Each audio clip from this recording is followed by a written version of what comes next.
Hello guys, तो मैं Sophia और हमारा अगला टॉपिक है फ्रक्टोज। तो जैसा कि हम बायोमॉलिक्यूल्स चैप्टर पढ़ रहे हैं और बायोमॉलिक्यूल्स चैप्टर के अंदर हमने सबसे फर्स्ट पार्ट लिया है कार्बोहाइड्रेट्स, जिसमें हमने मोनोसेकेराइड्स, ओलिगोसेकेराइड्स, ठीक है, पॉलीसेकेराइड्स टर्म्स को देखा। और अब हम मोनोसेकेराइड टर्म्स में ग्लूकोज को कंप्लीट कर चुके हैं। Now we have to discuss fructose. Fructose भी एक टाइप का क्या होता है, मोनोसेकेराइड होता है। फ्रक्टोज भी मोनोसेकेराइड में ही काउंट होता है और इसका भी फार्मूला ग्लूकोज के मॉलिक्यूलर फार्मूले के जैसा ही रहता है, ठीक है। अगर रिएक्शंस के बेसिस पे देखें तो इसमें भी कीटोनिक फंक्शनल ग्रुप रहता है कार्बन 2 पर, और स्ट्रेट चेन की अगर बात करें तो इसमें 6 कार्बन होते हैं। क्लियर। ये डी सीरीज़ को बिलोंग करता है और ये लीवो रोटेटरी कंपाउंड होता है। क्लियर।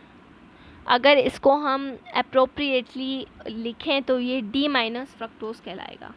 अगर ओपन स्ट्रक्चर की बात करें तो साइड में देख सकते हैं, राइट साइड पे इसका ओपन स्ट्रक्चर दिया हुआ है, ठीक है। जैसा कि ग्लूकोज में हमने पढ़ा था, ओपन स्ट्रक्चर में एल्डिहाइडिक ग्रुप जो होता है वो एल्डिहाइडिक ग्रुप सेपरेटली पाया जाता है, ठीक है। लेकिन बाद में फिर ये सजेशन दिए गए कि वो एल्डिहाइडिक ग्रुप सेपरेटली नहीं होता, उसके साथ में OH ग्रुप भी जुड़ा हुआ होता है। तो ये बाद में हमारा सजेशन आया और फिर हमने ग्लूकोज के जो भी पायरेनोज और हैवॉर्ड स्ट्रक्चर है वो ऑलरेडी डिस्कस किए हुए हैं। इसके अलावा अगर हम बात करें तो ये 2 साइक्लिक फॉर्म्स में भी प्रेजेंट होता है, ठीक है। क्लियर। जिसको हम बोलते हैं D minus minus fructose. Clear.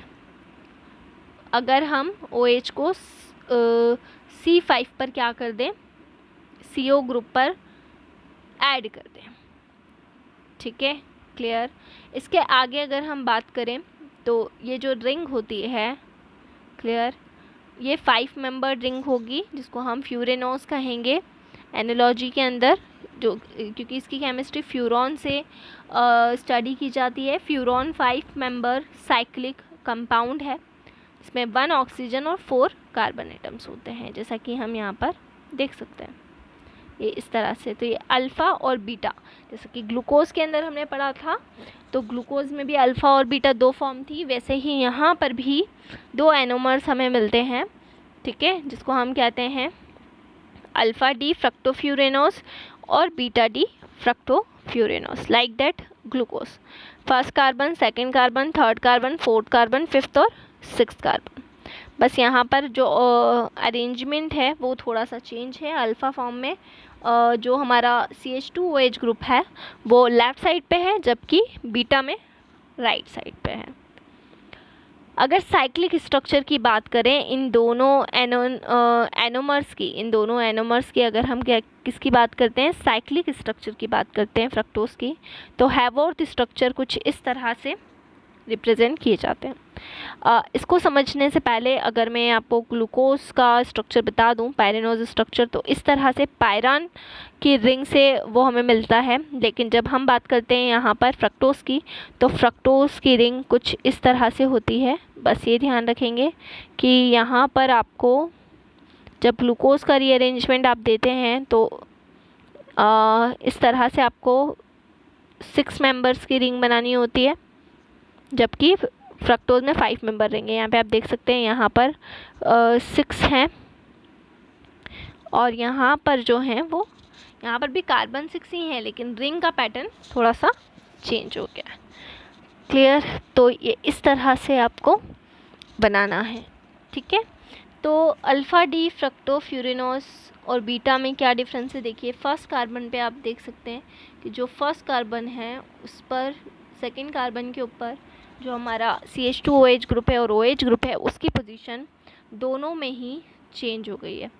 बाकी थर्ड एज इट इज़ है, फोर्थ एज इट इज़ है, फिफ्थ भी एज इट इज़ है, सिक्स्थ भी एज इट इज़ है, पूरा वैसा ही है।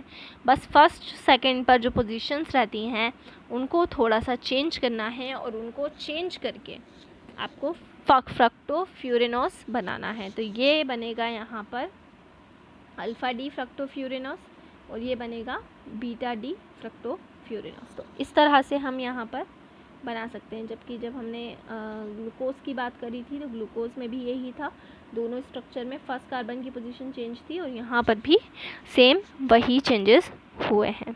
ठीक है, तो नेक्स्ट टर्म में ये हमारे मोनोसेकेराइड्स हुए कंप्लीट। नेक्स्ट टर्म में हम पढ़ेंगे we have to discuss disaccharide. तो डाइसेकेराइड्स के बारे में कंप्लीट स्टडी करने वाले हैं, तो इसी तरह से जुड़े हुए रहिए हमारे साथ में।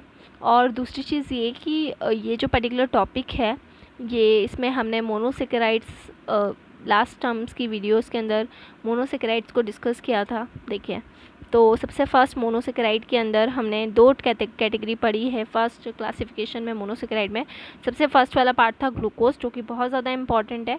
और अगर हम सेकेंड पार्ट की बात करें तो सेकेंड पार्ट पढ़ा फ्रक्टोज।